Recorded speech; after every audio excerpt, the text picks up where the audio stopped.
Now, Richard, both Anthony Albanese and Bill Shorten have decided to run for the leadership of the Labor Party. Who are you voting for? I'll be voting for Bill Shorten, but this is a really great contest. It's a great contest between two people who either would do a great job leading our party, and if Anthony Albanese ultimately wins, he will be a great leader, and I'd be very keen to, work and support him in what he does. So as difficult a choice as this is going to be, it's actually a wonderful choice because they're both very strong performers. Richard, I don't know if you read the Financial Review last Saturday. But towards the end of it, they went through some leadership candidates in the party, and my eye was caught by a picture of you. It's a Richard Marles, 46, Geelong Grammar educated, member for Corio, Minister for Trade as you were then, strong Rudd supporter. Then get this, it said leadership potential, but not yet. Is that a bit unfair? Well, I'm not. It's for others to judge whether there's leadership potential. I'm very happy doing what I'm doing, and right now, I'm focused on being part of a very strong opposition, which holds the government to account. Kelly O'Dwyer, Bill Shorten said in his pitch for the leadership of the Labor Party a couple of days ago that he reckons he can win the next election. What do you think? Oh, well, Tom, I think that's obviously going to be something for the Australian people to judge. I think they will judge us on our performance in government. And as I said before, we are focused on being a responsible and trustworthy government, a competent government. That's something that has been missing for the last 6 years. And I think they will also judge the opposition on their team members, on their performance, and on whether they actually are bringing forward any new ideas or whether they're simply more focused on themselves and their own internal squabblings. Well, Kelly, speaking of people getting focused on themselves, should Richard Marles put his hat in the leadership ring? Well, as you know, I'm a great fan of Richard, so a great fan. And Richard, I do think you're being, unduly modest here. I think you have a great contribution to make, and I'd encourage you to put your name forward. Richard, you're very kind, Kelly, but it's not going to happen. Richard, let's just go. Well, let's just be careful. We'll be clear here. How old is Bill Shorten? Bill's 46. How old are you? Yeah, the same. When did Bill Shorten go into Parliament? The same year. So how are you not ready and Bill is? Because he is ready and I'm not. Now, Kelly, just an easy question to answer. Kelly, look, I'm not putting my hand up. And Bill will make a great leader, and that's why I'm going to support him. Kelly, just turning the spotlight back onto you. Your colleague Sophie Mirabella was one of the few Liberal Party casualties of the election. It looks like almost certain that she will not retain the seat of Indi. This creates a problem for Tony Abbott in that there aren't that many women in Cabinet. Is there a chance you'll get appointed? Look, Tony's going to make his decisions about who he puts into Cabinet and various ministerial roles and announce all of that early next week, as I understand it. But let me say this about Sophie, because Sophie's a good friend of mine. She's somebody who has been in the Parliament for 12 years. She has been a political warrior from day one, and I think most people up here who've come into contact with Sophie admire and respect her for that. I think it's very unfortunate what's happened in her seat, obviously it's still not finalised. Nothing's been declared, so we're all still hoping for the best. But we'll wait to see what the final result is. Hope for the best and prepare for the worst. Let's go to some calls. 96900 693. Julie, good afternoon.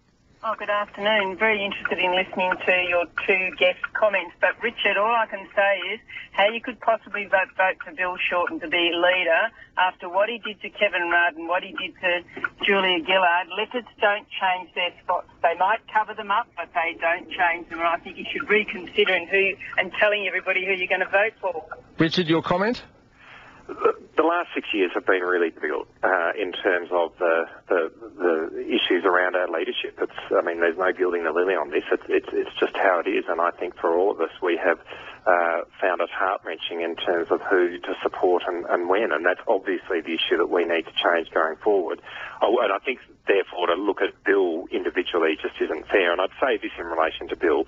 If you look at all of his conduct around the various leadership disputes and challenges that have occurred over the last few years, at no point has he sought personal gain from any decision that he's made. Well, he's seeking it now.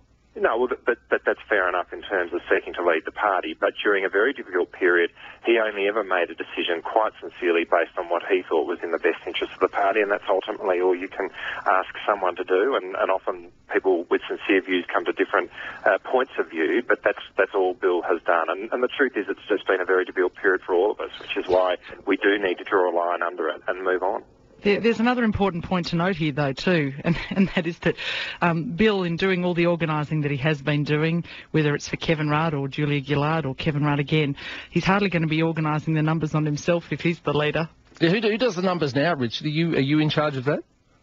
Well, people like the idea of this mythical figure who sits in a room often filled with smoke, apparently, who's doing the numbers, and they don't exist. It's the short answer. No, my point is he's not going to undermine himself, is my point. There's a lot of moving parts, and people make the best judgment they can in difficult situations. But what I'd say about this is, what's great about the process we're now going through is that it is up to the Labor Party membership as to who they think should vote, who they think should represent us. And so 40,000 people are going to be asked their opinion as to who should lead the Labor Party, and this is a great step forward. Well, I agree with you. It'll be very interesting, particularly if the caucus selects one candidate and the membership at large suggests the other, but we'll have to wait and see what happens. Erwin, hello. Hey, good afternoon, Tom. I was curious to hear that Kelly mentioned that Richard's been promoted to the Shadow Defence Minister. How does that happen when the Labor Party doesn't have a leader at the moment? That's a very good point, Erwin. So, Richard, if you don't have a leader yet, who has given you that job? Yeah, so I wouldn't overstate the significance of this.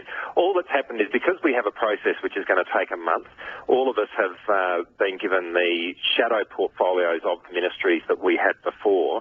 In relation to defence, because it was Stephen Smith, he's no longer in the Parliament, so there was a vacancy there. So all I've been appointed to do is to act as the acting Shadow Minister for Defence for the next month. But so it wasn't a faceless man that gave it to you?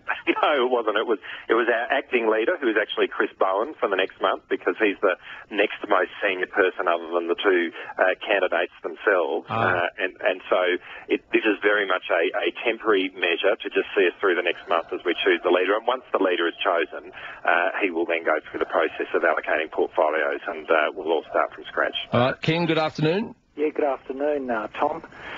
Look, to both parties, a lot has been said about the Gillard-Rudd activity, but not much has been said about Labor's debacle in terms of the pink bats and blowout of the NBN, and I think that played a big part in their loss on Saturday. What do you think, Kelly? I think, well, that's exactly the point that I was making about bad policy equals bad government, and you've just given some very good examples of that. And the list is very long. They introduced more than 43 new taxes or increased taxes.